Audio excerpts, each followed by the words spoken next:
I think most D&D adventuring parties would agree that devils from the Nine Hells are pretty scary, and generally not something you want to go up against. My cousin got eaten by a devil spirit. I don't really know about all that. I think they're a little spooky. Yeah, I probably wouldn't fight a devil. And they'd be correct to say so. I mean, have you seen some of these guys? This dude is just made of chains and hooks. What do you even mean? Surely such imposing fiends from the bowels of hell aren't afraid of anything. Or are they? Today I'm gonna bring to light a creature who is not only a total horror show by fiendish standards, but also one who can play a pivotal role in any adventure. Especially one where fiends are present. So often as storytellers, we run into the same issue. Your group of players has enough familiarity with the game that nothing surprises them anymore. Or at the very least, they know what to expect from certain types of creatures. There are multiple ways of working around that problem, but the one I'm gonna talk about today is called introduction. It's just a fact that devils are scary guys, usually antagonistic, and they do scary stuff. But by introducing a new element to the equation, we can keep the devils intact as scary guys, ensuring that their identity is not changed, but also allow your players to interact with the world they occupy in a somewhat more meaningful way. That new element we're introducing today is a creature called the Hellchain Weaver. Hellchain Weavers made their one and only appearance in the May 2006 issue of good old Dragon magazine. Dragon 343 will be a familiar sight to some regular viewers, as it is the issue which gave us such classic gems like The Living Wall and much more recently, The Grey Shiver. There's also an article about ettercaps in here, so apparently spiders were the topic of the day. However, unlike The Grey Shiver and the humble ettercap, Hellchain Weavers are big. Like, really, really big. Gargantuan even. Their bodies are wrapped up in and partially made of tremendously durable chains, all barbed with spikes and razor blade-like edges. So more or less, if you took a chain devil, gave them 4 extra appendages, and sharpened them all with an explosive whetstone, you'd have this nightmare of a guy. What I love about the Hellchain Weaver is that they occupy a truly unique place in the world's cosmology. When we talk about the Nine Hells, obviously devils are the first thing that comes to mind. It's the plane they all come from, and devils make up the vast majority of living creatures there. But there are fiends who lurk in the Nine beyond just mere devils, and many of them are much worse. The third layer of the Nine Hells, Minauros, is ruled over by the archdevil Mammon, an avaricious, sycophantic, honorless being whose only true allegiance is to wealth. And his domain is very much a reflection of that. Stinking swamps that greedily swallow everything and everyone unfortunate enough to be mired in their tar-like mud. Shantytowns occupied by devils who are constantly battling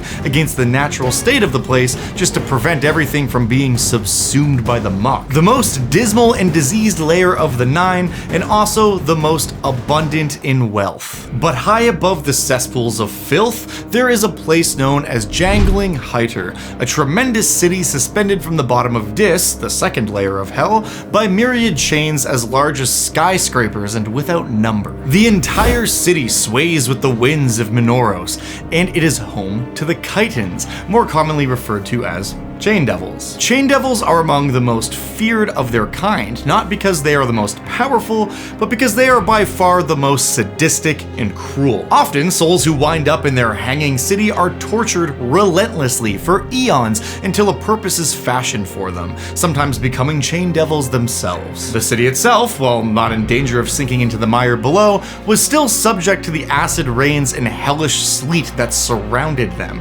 encouraging its residents to build more and more layers of chain above and all around them in order to protect against the elements. As a result, the city contains unfathomable depths entirely crafted from chains, resulting in massive caves and pockets of barely navigable chain structures that are consistently filled with the sounds of scraping metal and the screams of those souls unlucky enough to find themselves here. But even among the true horror that is the Hanging City, in long forgotten depths, there are places even the devils won't venture. Hellchain Weavers, holding no allegiance to any master and no code of honor beyond pure malice and the instigation of fear as a bizarre form of sport, stalk the innermost places of the city. They prey upon anyone and anything they cross paths with, fiend or otherwise. Just intelligent enough to taunt their prey in the infernal language, they take great joy in competing with one another to cause as many non-lethal but nonetheless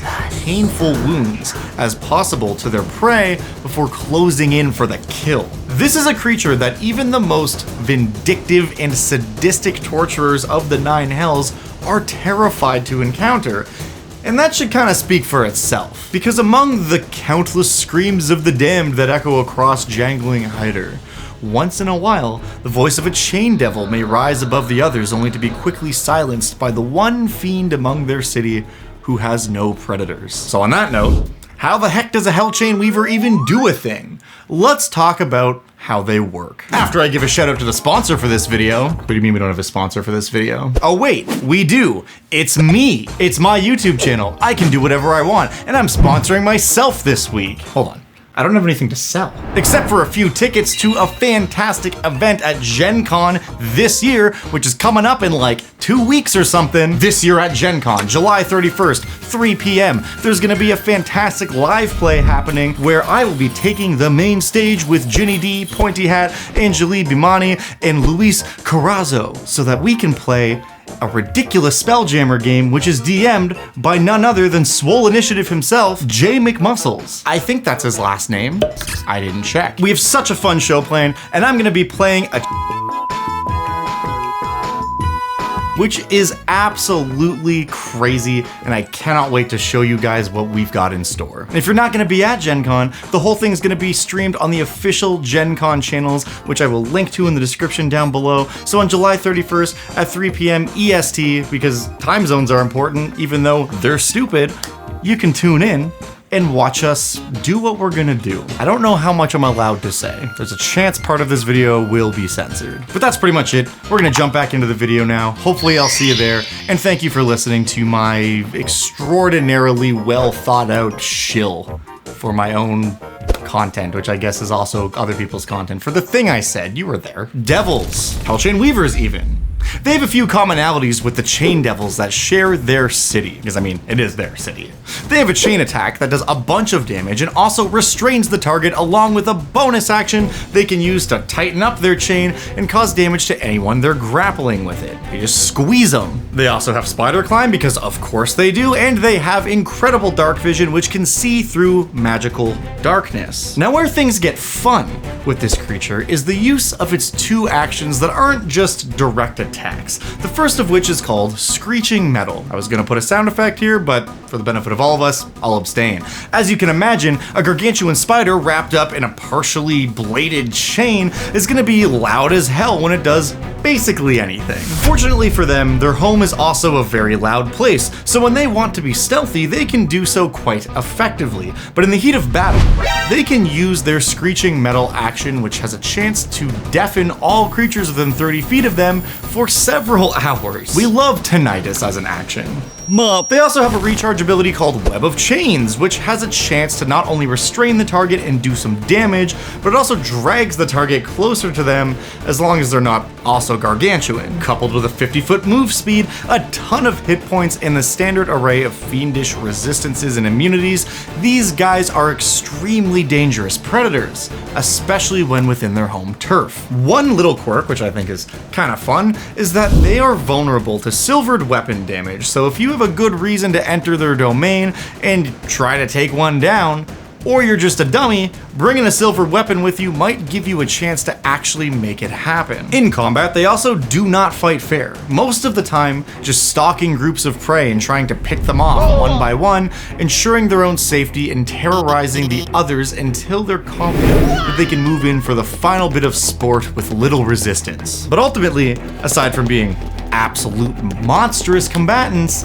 I think these creatures can offer a lot to a dungeon master. So let's talk about what kinds of stories you can tell with this fiend at your D&D game table. First and foremost, if you happen to have an adventure happening in the Hanging City, here you go.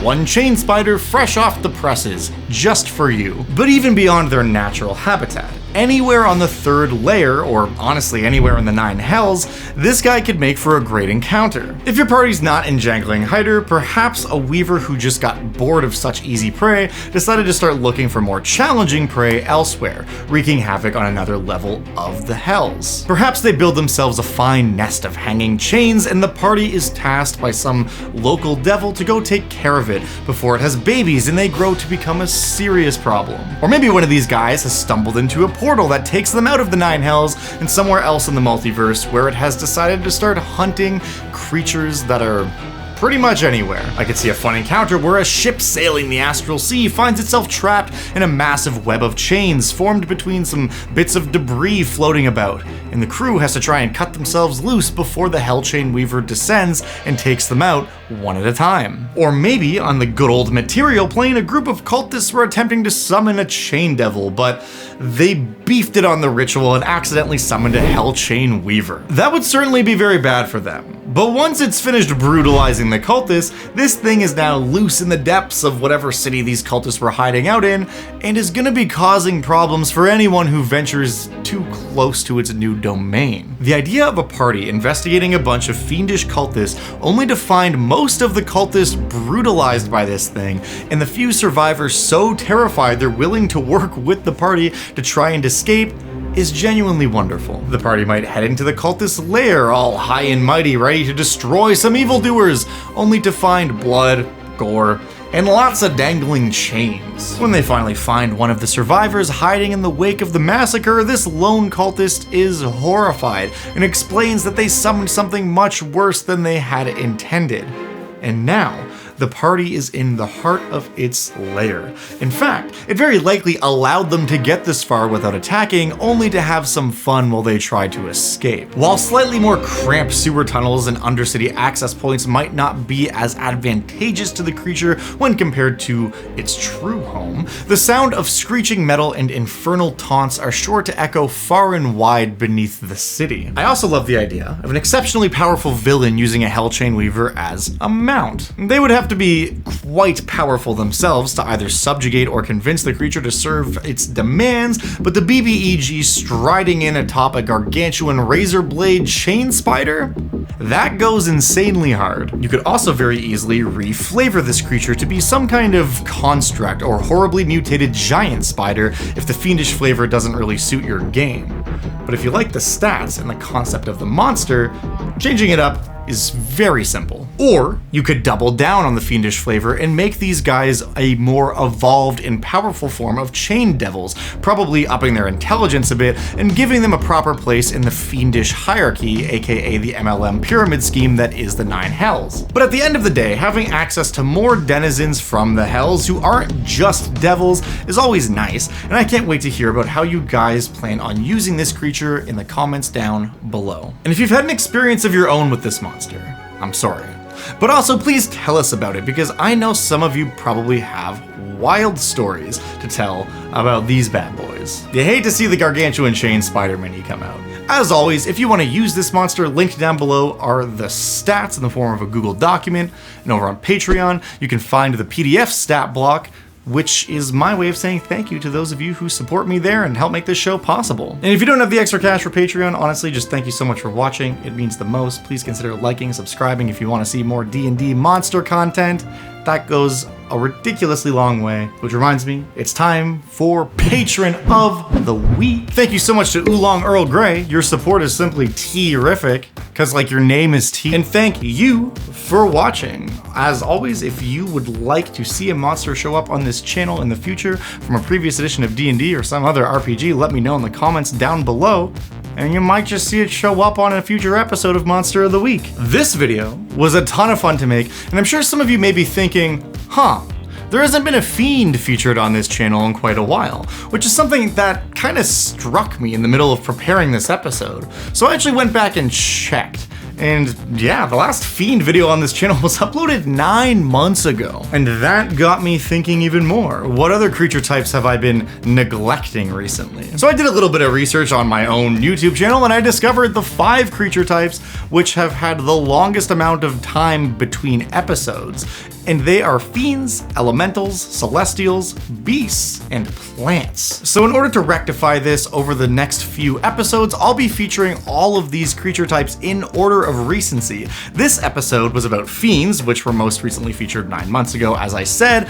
So next up, we've got elementals, who will be seeing a return after 11 months of hiatus. I've got some really wild monsters in store for all these creature types, except for one, that one type being beasts. In fact, beasts have traditionally been the least talked about monster on this channel. I've only done 4 videos on them, and one of them is arguably not even a beast anymore, and another was part of a collab I did with Wally DM many years ago, which was all part of a complex trap and puzzle that he was making. So point is, there aren't a lot of beasts out there really worthy of their own full-length episode feature. And on that note, allow me to ask your help, because there are a bunch of you guys out there, and I'm sure there are a bunch of awesome old school D&D beast recommendations, but as of right now, I don't know what I'm gonna do for that video, and I don't have a ton of time to figure it out. I know there's gotta be a beast with stats, or at least some cool lore that is worth discussion, but I know finding it is gonna be a bit of a challenge. A challenge I hope you might be able to help me with. So hit me up in the comments with your best beast recommendations. I am confident as a community we will find something. So on that note,